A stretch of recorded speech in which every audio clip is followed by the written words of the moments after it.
Undertale Yellow is a lovely experience, with great music, brand new characters that are just as strong, if not stronger, than Undertale itself, all coated in a polished package that emulates its humor in a new way, fresh but familiar.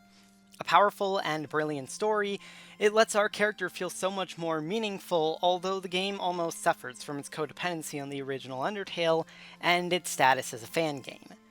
In short, however, an emotional experience that managed to make me feel the sort of feelings that Undertale itself gives you, using the original not as a crutch or a scaffold, but as a springboard towards so much more. And if you want me to go more in depth, stick around, otherwise, thank you for watching. Still there?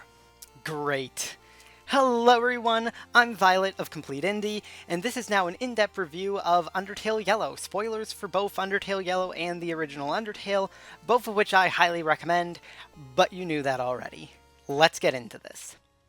Now, to real quick set the stage, in late 2023, a fan game that had spent many years in the works, Undertale Yellow, was released.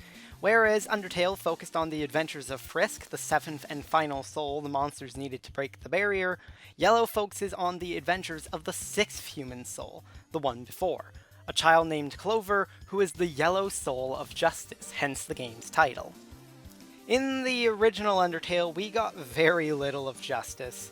Their empty gun was found amongst the game's items, and the yellow soul mechanic from the Metatoni X fight and later Deltarune spam to Neo is a fan favorite. And like all 6 of the souls that came before, it featured in the fight against Photoshop Flowey. But beyond that, we know very little of justice. So I'm going to spend the next little bit catching you up. We drop into the underground, literally, when Clover goes seeking an answer to what happened to the last few humans who entered Mount Ebott.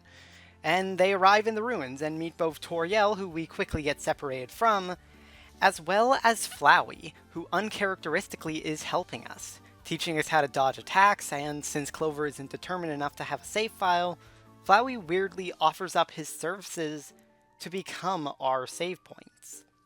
When we get separated from Toriel, we end up in the Dark Ruins, home to new puzzles, new monsters, and even a new character named Dalv, a vampire-like monster who secluded himself within the Dark Ruins, the area itself serving as a self-contained introduction to what at first glance feels like just a simple fan game. Here, the game begins, showing us a new side to the ruins that we as Frisk never got to explore in the original game, complete with an immediate dose of familiar but different, with unique characters that would fit right at home in the original game. After we defeat the first mini-boss of Decibat, and then later defeat the reclusive Dalv, we change his life for the better and encourage him to return to the underground at large and reintegrate in society, which is incredibly uplifting for a first boss. Going into Snowdin, the game continues being different but familiar, showing us places like the Honeydew Inn, avoiding the classic paths and routes of Undertale itself, instead introducing us to Martlet, a lovable and goofy bird monster, a member of the Royal Guard, who you're grateful to have on your side. Defeating Martlet, we travel to the Hotland adjacent area of the Dunes in the Wild East, and this is where I can really get into one of the game's best strong points. We get to see so much more of the underground, new paths to familiar places, wholly new locations, and later we'll visit the Steamworks, the deprecated predecessor to the core, building on our understanding of Undertale's world. In the Wild East, we meet Starlo, a simple-looking sheriff-slash-gunslinger-slash-cowboy archetype, until you realize that a lot of it is him putting it on for show to make the monsters feel less isolated. The characters like Starlo, Martlet, and Soroba, a different character who resides in the Wild East, more on her later, are really strong and well written.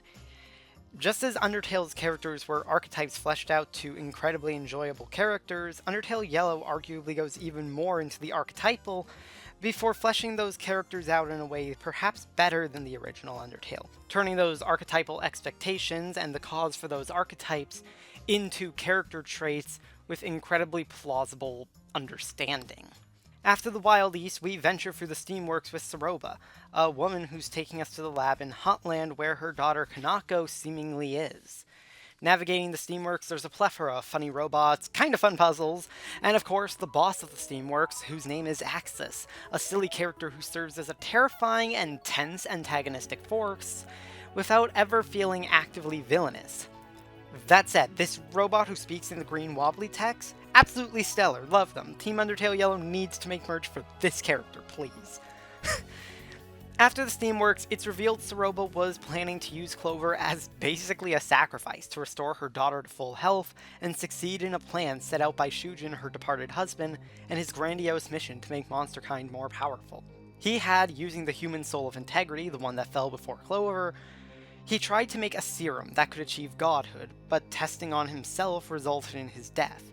Eventually, Soroba was convinced to test the serum on her daughter, the only possible test subject around, and it killed her, where she was then sent to Alphys for what we, as the player, know are the true lab experiments.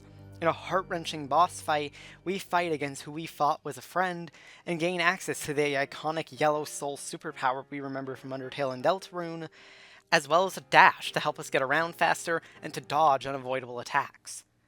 Afterwards, if we spare Soroba, we sacrifice ourselves and give up our soul willingly, putting monsterkind that much closer to freedom, and even Flowey lets us rest peacefully, having grown to care about us in what little way that he can. We see our newfound friends mourning us, and the game ends with Clover answering a call for help later down the line, presumably Frisk against Photoshop Flowey. There's, as to be expected, a few omissions for the sake of the video, but that's the true Pacifist route for you, and what I believe is the canonical ending. There are some changes. Obviously, kill Soroba, you instead lose your soul at Asgore's hand. If you're on a neutral route, Soroba doesn't try to weaponize you at all, and the final boss is Flowey, the true puppeteer of the game, and of course, a no mercy route where you actively kill everyone. At the end, you face a supercharged Martlet, before killing her, killing Flowey, killing Asgore, and leaving for the surface with the 5 human souls. Now, that was a lot of explanation, but it's all to set up the stage we're looking at. Although, like I said, it's better to play it yourself. In Undertale Yellow, as I alluded to earlier, the game's new areas are perhaps the first shining gem. These areas help to make the underground feel more fleshed out, more real, more dynamic, and less like a linear path, and more as a side to the monster civilization that Undertale simply never chose to explore, while also letting the close proximity to the base game familiar locales being just off of our open path, making the underground feel more claustrophobic than ever before. You can understand Starlow's rising need to make everyone happy, the sheer overwhelming dread the monsters have, a dread that doesn't seem as apparent in Undertale, perhaps because in the original Undertale we play as the final human soul, and all the monsters who meet us know that daylight is just a few hours away. The sheer claustrophobia of the underground is exemplified as almost a plot point, a core aspect of Starlow's personality, but also a catalyst for the actions of the late Shujin. And speaking of the characters, with the exception of Dalv, most of the people we meet, including Martlet, Starlow, and Soroba, remain relevant from when we meet them to the end of the game, all of them being characters whose lives are meaningfully impacted by Clover's existence. The story in the game is actually also really good. I find the fact that it revolves not around us, the player, or even our character, Clover, but in many ways revolving around Soroba. It's the actions of her late husband that kick into motion certain plot points, it's the loss of her daughter that drives her to the brink, and it's her who tries to weaponize us to fulfill Shujin's last wish. The only reason we're involved is we're a human. Whereas Undertale's plot is happening to us, because of us, and for us, with Frisk's journey being at our hand, the freedom of all monsters at our hand, Undertale Yellow lets us instead be an integral part of someone else's story, almost serving as the antagonist to Soroba's journey. Speaking of Soroba, her boss fight is incredible. She is a character who evokes very Toho Project type of vibes, with her slightly over-designed appearance, her bullet patterns, the fact that we get the Yellow Soul and even a dash when battling her, and I mean, listen to her battle theme, A Mother's Love. Whereas Undertale in many ways is a love letter to Earthbound, as everyone loves to point out, Soroba reminds us that it's also, if not more so, a love letter to Toho as well. Actually, I mentioned A Mother's Love. In fact, just listen to the music of this game as a whole, actually. Undertale Yellow's soundtrack, consisting of 135 songs, is just all around an incredibly solid soundtrack, with wonderful themes like 10th Level Lockdown, Meltdown, Nothing But the Truth, and yes, A Mother's Love and Retribution, I'm Basic, being particularly favorite examples of mine. An opinion regarding Undertale music I suspect you will all be sick of in a year's time. The game also doesn't shy away from being too much, and I mean that in the best way possible, ranging from multiple soul mechanics like Starlow's lasso, Axis' shield, and the final boss fight giving us both the big shot and the dash attack, free routes each with completely divergent stories. Basically, all of Axis' dialogue, the bit with the smaller text box, is one of my favorites in the game. The game manages to pull zero punches, being a riveting experience. Even the subtle things, like how the fight menu is weirdly feeling more fun than Undertale's, despite basically being the exact same thing. The timing of firing a shot the closer I am to the center feels more high stakes than Undertale's own simplistic slash, and I wonder if that's because there's no opportunity after the apex. It only gets better with more damage, until you miss completely. In fact, as far as being too much, one thing that's absolutely incredible is the visuals. I'm a longtime advocate of pixel art. I think good pixel art can give you enough to wonderfully envision a character while still leaving room for imagination, and aging less poorly than attempts at realism tend to. While maintaining that pixel art aesthetic from the original game, Undertale Yellow is smoother almost?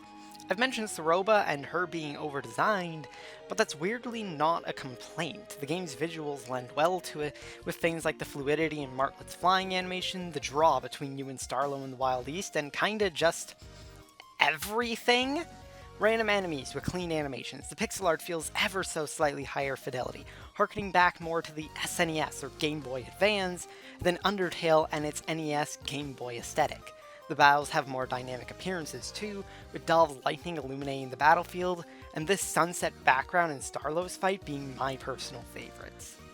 In fact, most of the fights. I really like this fight against the posse, the card motif, and the shifting nature of the encounter is wild and a little unhinged, and I love it. And I also love so many of the mini-bosses and even the regular enemies. Gardner is an emotional roller coaster and whiplash between the humorous nature of the backup robots, coupled with the amazing battle theme, and the abruptly cold realization that Gardner's day is long dead. I felt sad for this robot, damn it. Decibat and Elbalador are funny opposites, and enemies like Jandroid and Panilla stand out, at least enough so that I decided to give them special mention. Then, while the game has too much in the best way, it's also got things that are so little they feel missable. The description of Axis being a funny in-joke to the Steamworks motto, while Starlow's description goes from reverent to insulting after his lasso breaks. It was only when chatting with a friend did I pick up on Flowey talking to us about boss monsters, shifting what felt like a trivia fact from the base game into a helpful reminder of incredibly relevant in-game lore. Even Clover's name being likely a reference to the Omega Flowey boss fight, where the Yellow Soul's healing item of choice is, you guessed it, Clover's. It's so many tiny details, some serious, some funny, but all no less a layer of polish that I don't think I really expected going into this game. While I'm on that point, the humor similarly is spot on. While I mentioned Axis' dialogue, like literally all of Axis' dialogue straddles the line between serious and funny, I love this guy. Things like the flavor text in battles, various items like the packing peanuts and gunpowder.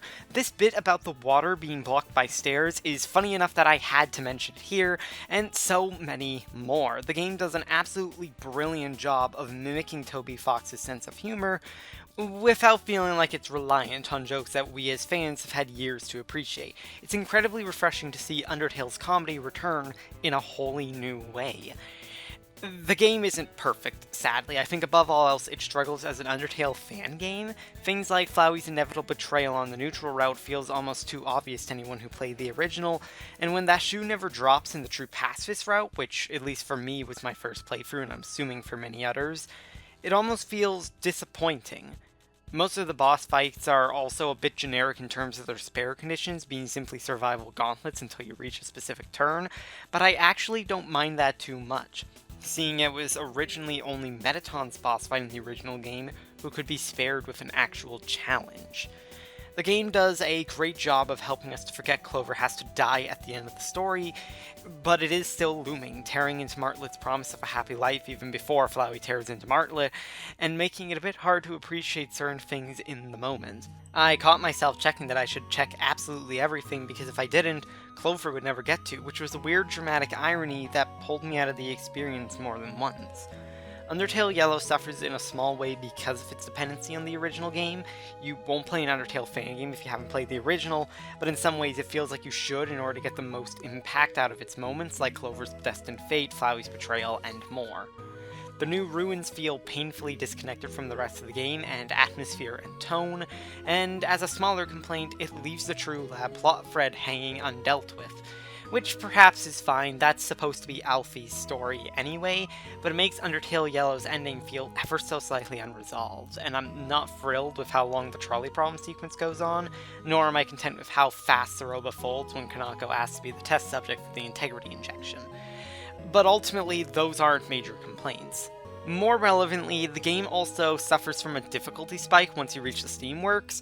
The game has a lot of difficulty telegraphing its attacks, making some random attacks and random enemies a bit too powerful.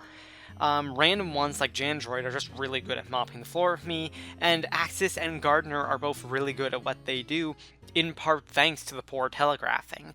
And the difficulty spike forces you to get good really quick.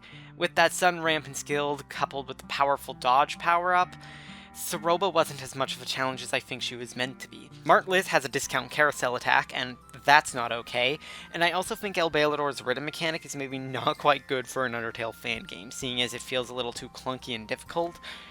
Luckily, though, there's auto rhythm. That being said, speaking of auto rhythm, the game has plenty of quality of life improvements, more frequent places for you to fast travel from, a dimensional satchel in the late game, and plenty of accessibility settings. I myself found the auto rhythm and auto fire modes a godsend in the respective boss fights, and the option of an easy mode stood out as a really nice and important addition, especially because I don't think I could have beat Zenith Martley without it. But nonetheless, the game's powerful moments are still powerful. Feeling the raw emotion of Clover's sacrifice, feeling the pain over losing Martlet in both Pacifist when Ava crashes, and again in the neutral ending, we'll get to that, the absolute dread of Shujin's videotape playing to the ominous notes of Nothing But the Truth, and even the happier moments, reuniting with Martlet in the dunes, the antics with the Feisty Five. Hell, I got weirdly emotional seeing Taxiderby's Red, a piece of this early fandom in full swing, and all that is to say, Undertale Yellow is a powerful experience. It takes the underground as we know it and gives us so much more to look at and see, building on the world by Toby Fox in a wholly new direction, turning a game into a world, turning an experience into a journey. Sometimes it's small, like the amazing rendition of another medium simply titled Medium, as we enter what is undeniably the MTT resorts in the days before Metaton revised it. One element that really stood out to me is the fact that boss monsters are meant to be stronger than the average monster, and this is used as something of a plot point as the core to Shujin's goals. And while I brought it up earlier negatively, I do love the looming player knowledge of the True Lab, adding a sour layer to Saroba's schemes, because we as the player know even if she wins and takes Clover's soul, she's never getting Kanako back. It adds an extra layer of bittersweet to that arc, and the interaction with a character that truly and actively is harmed by Alfie's DT experience made me like her a little bit less as a character, although I'd imagine Alphys herself would be the first to agree.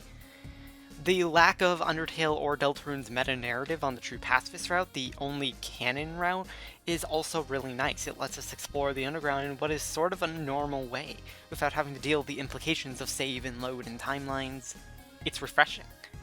That said, most of what I've talked about has been the true Pacifist route. There's still a neutral route and the no mercy route. In the neutral route, the main deviation comes in the form of the Steamworks, where Saroba never joins you until it reaches the dilapidated facility, in which you take an entirely separate path for the Steamworks thanks to Flowey's aid. There you create an ID card, you do a minigame that is honestly way too hard for me and my bad reaction time. That's not a slight on the game, that's just me being bad at video games. And Flowey serves as your best friend through the gauntlet. The encounter with Axis goes differently too, where you spare him by complimenting him before he leaves the battle area to recharge, and as you exit into Hotland, a letter from Martlet is waiting, instructing you to come to the roof of Yuji Apartments. There she offers Clover a home, a place to finally rest, and that's the last straw. Our best friend Flowey kills Martlet in her tracks before ascending to godhood with the power of Clover's soul. After one fever dream consisting of lead speak and familiar attacks, Flowey starts tossing us in the maze of our past, and this is where the meta-narrative of Undertale comes into full swing. Flowey saving and loading to stop you from hurting him, a dive into Flowey's mind, glimpses of the True Lab flickering by, and even the way he called out for help when he was reborn as Flowey in New Home after the experiments. we witness a brief moment of weakness in a character who, to us as the player, has never been anything but a soulless, unwavering manipulator. We get to battle what is also an absolute fever dream of a boss fight against an abomination that honestly puts the original Photoshop Flowey to shame. This endless onslaught of fighting goes on in phases much like the original, where the game designers decide to try out all the aesthetics, things like claymation and papercraft. My favorite is this polygon Flowey. It's just viscerally creepy to see 3D Undertale and low quality models, and it hits a very strange section of Uncanny Valley I didn't know I was terrified of. And this fight is pretty hard, but I wouldn't put it harder than Photoshop Flowey, although the fact you get less frequent checkpoints does need to be stated. But eventually, after defeating all 6 phases and surviving one last wave of attacks, Flowey calms down and resets in hopes that Clover won't end up at this ending. This route is honestly surprising for how good it ended in a way that was just fun. It wasn't particularly lore-heavy, emotional, anything like that. It was just all around the big Undertale fan game we expected, and it almost feels like that's the point. In this beautifully well-sculpted experience, we just get Flowey with a human soul. Photoshop Flowey as reimagined by Team Undertale Yellow. It's honestly a blast. The No Mercy route, meanwhile, let's start with the first thing. It feels more fun than the original Undertale. It's still a bit of a grind, but the fact there's only so many enemies per room forces you to keep moving.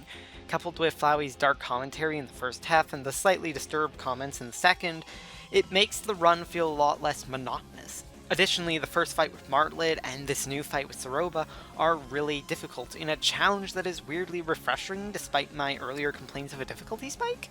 Perhaps it's more justified here knowing that the No Mercy route is supposed to be more difficult, or maybe it's because we're actually getting satisfying boss fights on this route, something that the original Undertale didn't really do, except for Undyne and Sands. As a nice little moment, I love when Flowey gives us a chance to back out, telling us that the ruins are pretty self-contained. If we want to stop killing, now's our chance. It almost feels like an olive branch, a shot of redemption that if you wish to continue down this path, you have to actively choose not to accept. Similarly, Martlet tells us off, but at this point we're beyond saving. The No Mercy route continues to exemplify a lot of the game's good qualities, like the details and dedication to stuff. El Bailador's boss fight, a fight I genuinely do enjoy despite its clunkiness, became a dull distraction in a conquest for blood, and just as Clover started to not humor the dancer in any capacity, I caught myself thinking. The No Mercy route here does what Undertale's can't. In Undertale, the route feels like a tragedy, one you complete for the sake of doing it, of seeing all the game has to offer, where Frisk becomes an extension of the player's will. Undertale Yellow mostly forsakes the meta-narrative, and so rather than try and turn the No Mercy route into a tear-jerking tragedy that we simply have to do if we want to experience something new, here, it's us becoming an extension of Clover's will, getting into the casual groove of a gameplay loop while becoming more and more detached from our actions, but in the conflicts we create, we get more and more invested, more and more adamant on leaving no survivors. Get it over with, not because we don't want to see these characters die, but because, like most games, they're simply in the way. There were moments that hinged on that old emotional element, when Starlo challenges us to a duel, and especially if we lose, that is a gut punch right in the feels, and the reprisal of Soroba's battle theme with Mother's Love coming back in a new rendition that is absolutely perfect, really showcases that we took away what little family she had left. In the Steamworks, we encounter Axis in his own home and proceed to turn the tables, damaging him within seconds, coldly shooting him over and over, chasing him in what's supposed to be his chase scene, and basically plaguing the Steamworks with our presence. We start to scare, unnerve, and frustrate Flowey, because yes, Flowey is no better. But unlike Flowey, Clover isn't doing this as a way to flaunt the power of save and load, isn't doing this because they can just rewind the clock. At least Flowey's endless slaughter was born of boredom. Clover is just a killer. The robots that provide no XP, which becomes Clover simply showing off their skills to a bored audience, all culminating in us leveling up several times against Axis. It's a great moment that is somewhat inverse of Metaton Neo. Instead of a boss who goes down in one hit because it's weak and we're strong, we get a boss who goes down in one hit, not for lack of defense, but because that defense is not enough. Arriving at Martlet, I had known she was the final boss of this route, but I didn't expect her to inject herself with what I'm assuming is the DT serum from the True Lab, staging a cross between Undyne, and the Amalgamates purely for the sake of ending our slaughter, set to the amazing battle theme of Remedy, which shows the power of Lemotis for a final No Mercy route ending in a way that Sans just doesn't with Megalovania. The fight against Zenith Martlet, as the fans seem to be calling her, was intense, and maybe one of the hardest experiences I've ever had in a video game. In true fashion, it lives up to the expectation of being a brutal boss fight at the end of the killer's journey. Unlike her classic counterpart Sans, however, Martlet feels satisfying to finally defeat. The mid-battle cutscene separating the phases gives us a bit more backstory, even giving us the return of Shujin and his theme of nothing but the truth, as he warns Martlet of the dangers of humanity, a scene that happens regardless of our route, shedding new light on the heroism we take in the Pacifist route. Phase 2 of the fight is stressful but exhilarating, set to the tune of the epic rock piece of Retribution, and I myself chose to chip Martlet's health as low as I could using the Yellowstone projectile until I could pull out the revolver for the final blow. The sickening dissolution of Martlet as determination took its final toll was kinda terrifying, and it's oh so enjoyable to watch as Flowey's power stops being his power and transfers over to us instead. As we kill the former prince, as we kill the king, we take the souls, we depart, and we win. This is the only ending that doesn't happen at the cost of Clover, where Clover came into the underground on a mission and succeeded at no cost to themselves, where you unequivocally, absolutely, undeniably win. Much as the Pacifist route has the message of justice isn't easy, life simply isn't fair, that meaning is wholly inverted here. At the end of Pacifist, Clover dies to right the wrongs of humankind from the past and bring monsters closer to their freedom. In No Mercy, Clover, this cold-blooded, remorseless killer, is the victor and gets everything that they want. Undertale Yellow and its free routes almost feel like completely different experiences, Pacifist being a story of moral justice, No Mercy being the polar opposite, and Neutral being somewhat of a classic Undertale story of meta-narratives, albeit one without conclusion. Much like games like Bioshock, Undertale Yellow punishes you for your centrism, denying you companionship from Soroba and the Steamworks and the challenges born out of No Mercy, Soroba, and Zenith Martlet, instead locking you in your lane to battle Metaflowey, punished for your hubris with a reset and no ending to speak of. In a way, I can't help but think that's the point. Justice can never be neutral. You have to take a side. No matter the injustice, the only choices aside from abstaining are to side with the victim or the perpetrator, and every choice boils down to that. The crimes of monsterkind don't condemn them to oblivion, and you play as the hero who brings them closer to their freedom and free these mostly kind souls trapped against their will, or you play as the cruel arbiter of so-called justice, killing all who stand in your way in pursuit of what you foolishly believe is right. And it seems now more than ever, this is a lesson people have forgotten. As real-world injustice takes place, and I have the comfort of my own home to talk about video games, people suffer under a system or government or a war that wants them gone. Justice isn't easy, justice isn't fair. Justice can never be neutral.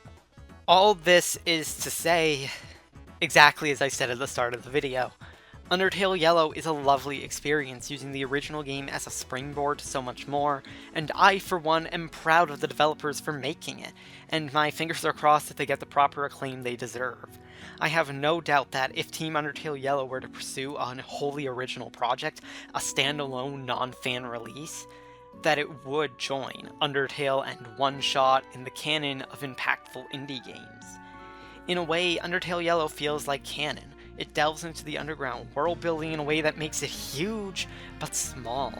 It utilizes plot elements that were once left hanging, in a way that makes Toby's original work shine even brighter. All of the music is incredible, already cramming tons of it into my professional and my casual playlists.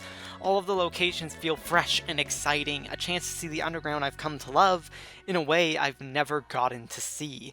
All of the characters stand out as wonderfully written people, and not once did I catch myself wishing Sans, Metaton, or any other familiar face would show up. Undertale Yellow even feels like a somehow tasteful commentary on a modern social climate, one where cruelty runs rampant in our newspapers and communities, reminding people of what is such a simple lesson, but one that needs to be taught.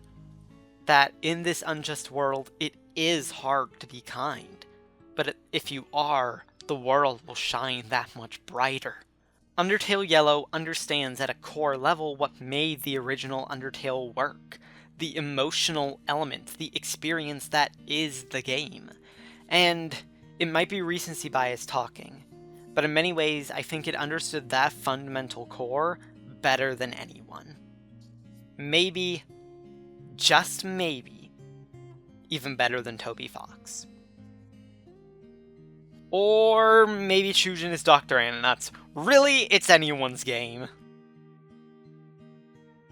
Thank you for watching. This video was an absolute blast to make, and I, as a creator, want to slowly start shifting towards doing more and more video essays. If you could maybe share this video around to help it do well, that would be a huge help. Big shout out to my Patreon supporters. You can get access to special content supporting me there. You can watch these videos here, and until next time, justice will be done.